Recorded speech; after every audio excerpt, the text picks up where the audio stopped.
porta é 70 quando tem a war, tá vira 60. Pero isso aí tá pendente de minister. Nós não tem indicação que não vai aplicar o booster para gente de langos bisa 18 para 60 ainda. Isso aí nós não há nenhum mensagem de carreira aí. Dokter, pa están ko tingko pasa tumanan di dos booster na pasa sa kiri ba sabra na Jorge Nicolas Ves?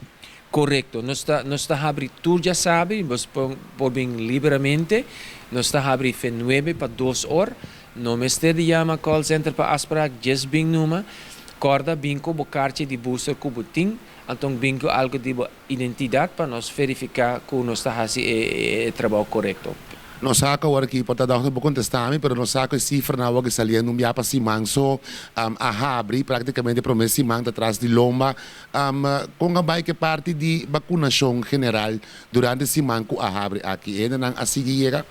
A quantidade de gente que a bem vacuna já sabe aqui não a subir. Ela quer mesmo coisa que é semana antes.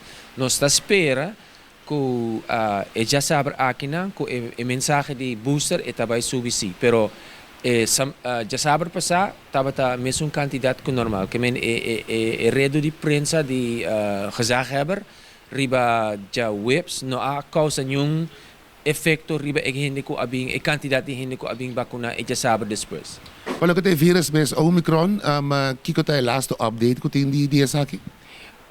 E vírus mes Omicron está caminhando nós está seguindo a infecção então na Holanda nang reparar que tem variante novo então já nós está com costa vai pero já no abai infecção no abai no stop nós gezegd hebben kita maatregel per infecção no stop então é hopi importante para gente ora bos não vai ser que gente que está vulnerável para ter tempo que lava mamang ora bata tosa assina vestir máscara nós temos que proteger é vulnerável o vírus não abai o vírus está ainda.